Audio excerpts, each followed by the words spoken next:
Well, it's always fun to be back here on a Friday for the Morning Pitt Mailbag. We always enjoy doing these. There was more transfer news yesterday, but not necessarily something that we felt we needed to go live to do a fourth live stream of the week. Maybe I should have, just to complete the circle.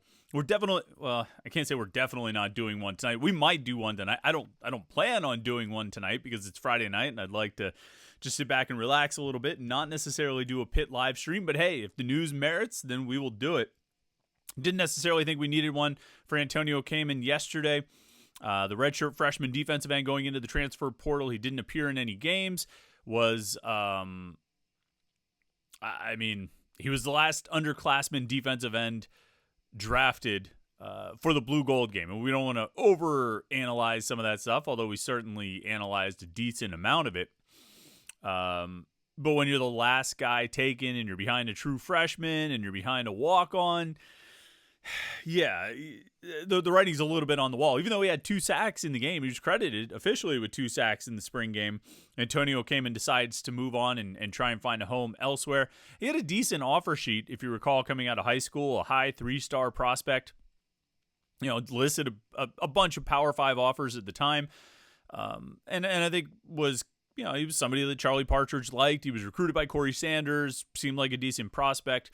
But now he's moving on. And you don't know what kind of impact he would have made this year, but it certainly hurts the numbers. And in the aftermath of Deion Hayes leaving and Nate Temple getting hurt for the season and Nikai Johnson moving to defensive tackle, there's not a lot of guys left. There's only like 6 or 7 scholarship defensive ends left, which you could probably make it through a season with 6 scholarship defensive ends, but you'd rather not be that limited. You'd rather not sort of walk on that thin line.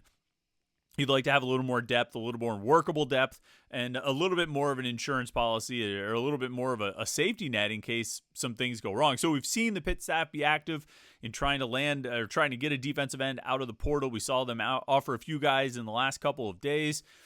Up to like 3 or 4 new offers to defensive ends just from this week out of the transfer portal, a variety of guys. We'll have more coverage of that on Panther-Lair.com. You see the website below, Panther-Lair.com, Pittsburgh.rivals.com for all the Pitt sports news and coverage, football, basketball, and recruiting, plus message boards to interact with hundreds and thousands of Pitt fans. All day, every day, Pitt fans are talking about Pitt sports on Panther-Lair.com. And those conversations are happening right now, talking about the defensive end situation and talking about a lot of other topics. And, of course, the message boards at Panther-Lair.com are where we get questions for this, the Friday edition of the Morning Pitt Mailbag here on YouTube.com/Panther-Lair.com. Every week we put out a call for questions, and we ask, we ask you what you want to ask. You got questions on Pitt football, basketball, recruiting. You submit those questions on the Between Fifth and Forbes message board at Panther-Lair.com. And then we answer as many as we can right here on the Friday edition of the Morning Pitt. We got a lot of great questions this week about transfers, of course, and NIL, of course, and the offense, of course, and basketball, of course. You guys know what the big topics are, and you got a lot of questions about them. So let's jump into it here for the Morning Pitt Mailbag on YouTube.com/Panther-Lair.com.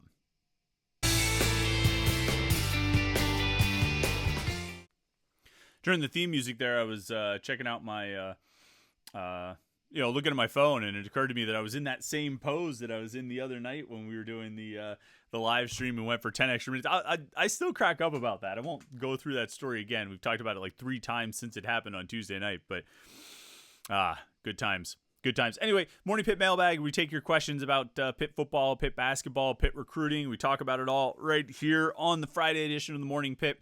Remember, what we always ask you to do is like this video and subscribe to our YouTube channel, youtube.com/Panther-Lair.com. And this was a good week to be subscribed to youtube.com/Panther-Lair.com, because if you were subscribed to our YouTube channel, and you can click that button right down there to subscribe, and you had your notifications turned on, you would know every time we went live. So when we went live Monday night to talk about Deion Hayes going into the transfer portal, and we went live Tuesday night to talk about Solomon DeShields going into the transfer portal, and we went live Wednesday night for a regularly scheduled YouTube show, a regularly scheduled Panther-Lair show. If you were subscribed and you had your notifications turned on, you didn't have to worry about missing those. You would have gotten an alert sent to your phone that says, hey, Panther-Lair is going to be talking about this stuff. Better tune in. So, do that. Like this video and subscribe, youtube.com/Panther-Lair.com. We got a few questions that were left over from last week. I want to start there, and I forgot if we got to these. I don't think we got to any of these. There were just a couple questions left over from last week. Bruno Pitt fan said, Chris, when you have a complete overhaul of the offensive system like Pitt is doing this year, do you know how this staff will handle it? In other words, will they throw the entire playbook at them, or will they gradually work this offense in over the course of the upcoming fall? Will we see a watered-down version of it in the fall to eliminate mistakes, or will we see the whole thing and just buckle in for a very up-and-down offensive year? I mean, that's a big question, a broad question. There's a lot of different sort of caveats we could throw at it and say, well, if you talk about it this way or that way, I mean, so much of it's going to come down to Cade Bell's comfort level and what he feels comfortable doing with these players and what he feels like the players are comfortable doing and capable of achieving. My thought, I thought back to one quote that he had during the spring where he talked something along the lines of, we don't want to be doing the same thing in November that we were doing in September. We want to be able to, obviously once you start playing games in September, the film's going to get out and you want to be able to change things up. You want to be able to do different things and build off of what you did before. And so to that extent, that was sort of paraphrasing what he said. So to some extent, it's an ongoing process and an evolution, right? You're going to put certain things on film to lead defenses to predict your tendencies and whatnot, and then you're going to try and play off of what those tendencies may or may not be. I think that's some of the chess game that goes into it, and it's smart, and it's sort of fun to see how that evolves over the course of the season. I think coaches probably enjoy that part of it, the chess game element. But at the same time, you can't be too limited in what you do early in the season. Cade Bell is very proud of his ability to get guys open. He's talked a lot about it. Jeremy Darvo talked a lot about it. I think Lindsey Lamar talked about it as well. Some of these coaches who have worked with Cade Bell in the past have a lot of optimism and confidence about his ability to scheme guys open. And some of that is just having great plays and route combinations and all that. And some of that is what you're building off of from earlier in the game, that you show a tendency to do one thing and then you sort of play off of that later in the game. So you need a certain volume, I think, in your offense to be able to set some of those things up over the course of a game. But none of that means anything if your guys can't handle it, if your guys can't execute it, if there's too much volume, if there's too much material and too much to study and learn and practice and to absorb. You can't put too much on their plate. So there's a balance to find there where you have enough in the offense that you can beat defenses and not be overly simplistic and predictable. But at the same time, you can't overwhelm your players, because if your offense fails because you tried to put too much on the players, you tried to give them more than they could handle, then that's on you. That's bad coaching.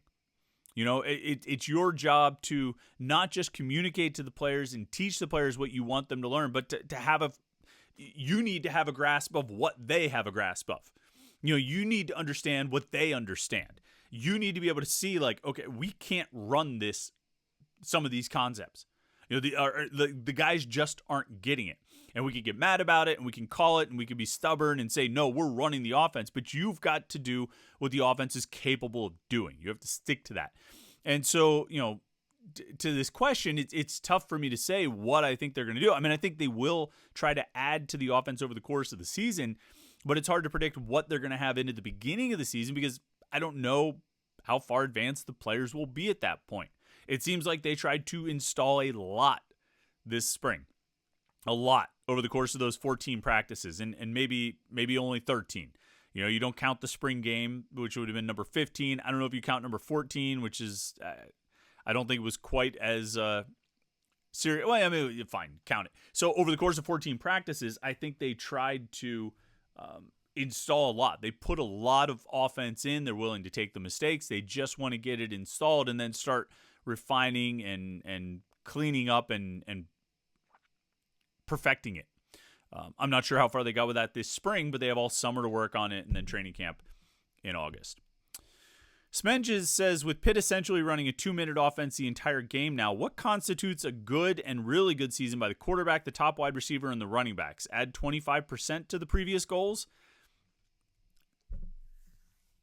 I don't know. It's been a while since I've thought in those kinds of terms because we've seen such contrast over the past few years.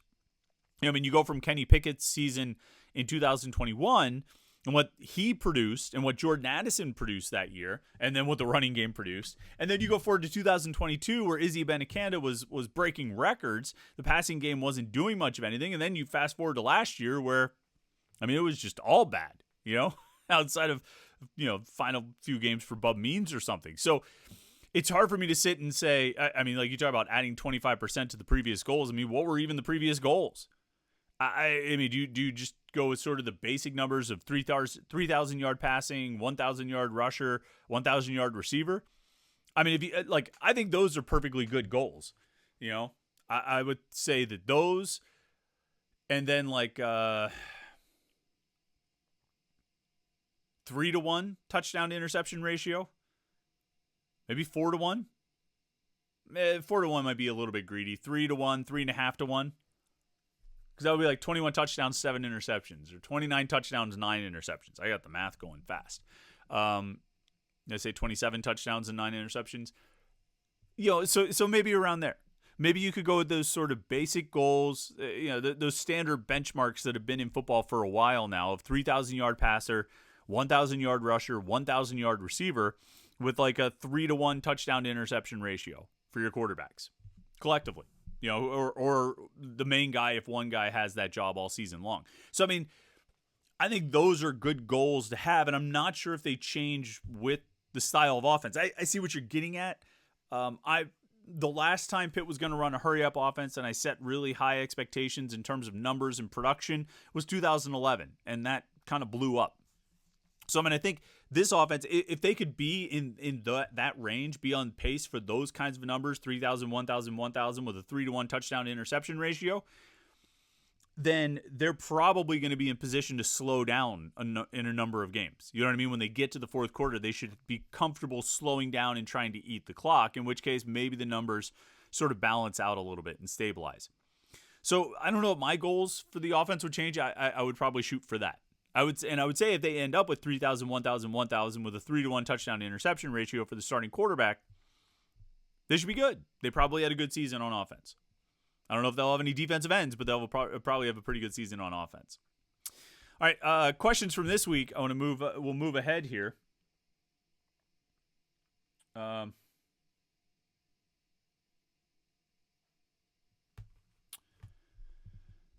see.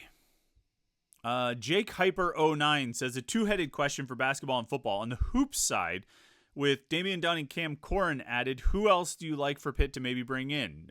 Do Thero, Terrence Williams, etc. And for football, anyone else major expected to enter the portal, and what will we look for in the second portal window? So I'm not going to rule out Jeff Capel pulling a rabbit out of his hat. I think he's done that a number of times. When you look at sort of the late additions with Papa Conti last year, and Dior Johnson the year before that. I mean, he's pulled guys out sort of late in the process. I'm kind of looking at it right now, though, like they got 11 scholarship guys, with the 2 transfers added to the 7 returning players and the 2 incoming freshmen. So they got 11 scholarships accounted for. That leaves 2. I sort of think they've got most positions covered. Maybe not as well as you would like them to. Maybe not with the caliber of player you would like them to have those positions covered with. But they've more or less got those positions covered. And so I don't say that to imply that I think Jeff Capel and his staff are just going to sit back and be done. I think they're going to keep working on guys, high school guys even, and as well as transfers. But I think they might be hitting that point where potential transfers start looking and saying, well, Coach, I'm not sure if I see where a lot of my minutes are going to come from here. And we talked about this last year a lot with the guards. And a lot of people argued with me and said, no, that wasn't it. It was Jeff, why isn't Jeff Capel trying to get another guard? And he tried to get a bunch of other guards. But at a certain point, when they had Bub and Jalen coming in, and they had Ishmael Leggett as a transfer, and they had Dior Johnson on the roster, a lot of guards were looking at the situation saying, Coach, I don't exactly see where I'm going to fit in here. People disagree with me. People said that wasn't legitimate. People thought I was making it up or something, but I wasn't. All right, I had pretty good sources indicating that was the feedback Pitt was getting. And I wonder if they're going to start getting into that kind of situation this year. At this point where potential players, potential additions might look at it and say, I don't know, man. I'm not sure I see the kind of opportunity that I want or need here with, the guys that you've already added and the guys that you've got. Now, that doesn't mean they're not going to keep working on Adu Thiero. And I think there's a non-zero chance that they could get him, which is probably higher than I would have said a week ago. I think there's still some challenges and some humps to get over, so to speak. But I think they're working there, and they'll try to add him, and that would be a big add, obviously. There's always that potential of that late high school guy to get added to the mix. But for me, I'm starting to focus a lot of my thoughts and sort of energy with Pitt basketball on my bandwidth. Focus a lot of my bandwidth on the 11 guys they've got projected to join the roster and kind of how, what a lineup and a rotation might look like with the 11 that they've got right now. And adjust those thoughts and expectations if they add more or when they add more. But I'm starting to sort of conceive of this team probably an 8 or 9 man rotation at least to start the season with the 11 that they have already accounted for. And so I think it's important to sort of think of it like that. On the football side, I can't rule out more big departures. And partially I can't rule it out because it's 2024 and it's a transfer portal and this is what happens and it's happening all over the country. And partially I can't rule it out because I think there's probably guys that are getting they're hearing offers and they're hearing opportunities, and they have to decide if they want to stay at Pitt or pursue those opportunities. But it's hard to predict who's going to go and who's going to stay and what that'll look like. I think in terms of priorities for Pitt in adding players from the portal, I think it's pretty clear the defensive line and defensive end in particular are the priorities, and rightfully so. The loss of Antonio Kamen yesterday doesn't do much other than just limit the numbers. But when you take Dayon Hayes out of the mix, Nate Temple's already out of the mix. Whatever you want to say about Nate Temple, you at least was an older player with the experience who's not going to be available this season. Dayon Hayes going into the transfer portal. They're really slim. Where you're counting on Nate Matlack, the transfer from Kansas State, as a starter, and then who knows who else. I think Sincere Edwards is going to get a lot of playing time, and partially because he's really good, and partially because they just need the numbers. So I think that's been the clear and evident priority. They still need more spots to open up just to get down to 85, let alone to get under 85 where they can add more players. But I think the priority right now is trying to find defensive linemen, in particular defensive ends. SV Pig 1 has a question. And maybe we'll, since we're right at that 20-minute mark, maybe we'll end on this one. But this is an interesting question because I had to do a little research for it. SV Pig 1 says, can we get an update from the South Carolina Rivals site how the Pitt guys are looking? Buddy Mack, Davis Bevel, Bengali Kamara, and DeAndre Jules. Just curious how the talent translate. Yeah, I'd sort of, not forgotten, but a little bit forgotten that somehow this offseason South Carolina became like Pitt South. Bengali Kamara transferred there. DeAndre Jules transferred there. Buddy Mack transferred there as a walk-on, a preferred walk-on. And Davis Bevel transferred there from Oklahoma, the former Pitt quarterback, South Carolina native. And so, and I hadn't really thought too much. I've talked a lot about those guys. I mentioned those guys as particularly Jules and Kamara as departed starters. Guys who were, looking at starting jobs at Pitt, leaving to go somewhere else. And I'd forgotten that they sort of ended up the same place, hadn't really checked up on them lately. So I went to the South Carolina Rivals board, went to their premium message board, and there's a little search function where you can search a term and see the last, when it's been mentioned on the board. So I searched Jules, Jules, to see what people have been saying about him during spring camp. And the last mention on their message board of DeAndre Jules was in December when he committed. I searched Kamara to see what people have been saying about him, and the last mention of Kamara on the South Carolina Rivals board was when someone was talking about Alvin Kamara, the running back from the NFL. I had to do a little more digging, and from what I could tell, from what it sounds like, what I've heard, talking from different people who watch South Carolina, who know South Carolina a little bit, neither one of those guys is locked into a starting job right now. Kamara is almost certainly going to be a backup. Jules could be like a co-starter or a top backup. They'll both play, it sounds like, but neither one of those guys is locked into a starting job, and it doesn't look like either one of those guys is going to be locked into a starting job. Maybe Jules gets some starts here and there, but neither one neither one has the job security as a starter that they would have had at Pitt this past year. Yeah. Somebody said the other day, I think it was on Wednesday or yesterday morning, I forget, all the days this week have blurred together. But somebody said that they don't understand why I'm killing the players for their decisions. I mean, guys got to go for the reasons they got to go. And if the reason you want to go is to make more money, then go and make more money. I don't have anything, I don't begrudge you that. I would make decisions for money as well. I very much like making decisions for money. It's sometimes the best reason to make a decision. But there is a long game as well. And if you took yourself out of a situation where you were going to be a starter and you were going to play a lot and be featured, and put yourself in a situation where you're not going to be a starter and you're not going to play as much and you might not be featured as much, I don't know if that serves the long game. I don't know if it serves the long game the way that maybe staying in the featured role could have. But either way, and as far as I'm not really sure about Buddy Mack. I mean, like I say, I think he's a walk-on defensive back, so he's probably down the depth chart. It's not Davis Bevel's not gonna. I don't even think he's gonna be on the 2 deep. He's probably like the number 3 quarterback or lower. So those guys, I don't think you'll see anything, but you'll see. I think you'll see Jules and Kamara play, just probably not in starting jobs. So, but good luck to them. Hopefully it works out, and I like both guys, and I thought both guys were good players here. Kamara maybe not as much as I had built him up to be, but, maybe it'll all come together for him this year. So, all right.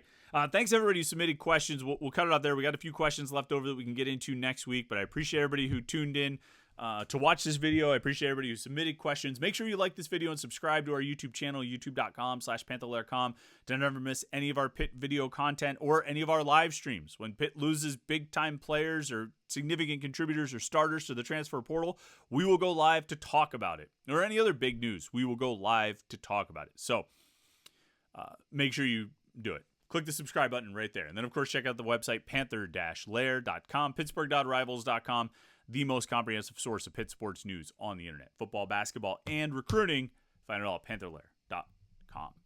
Thanks so much for tuning in. I appreciate it. Thanks, everybody who watched all the videos this week. We had a lot of them, and I appreciate you watching all of them. Yeah.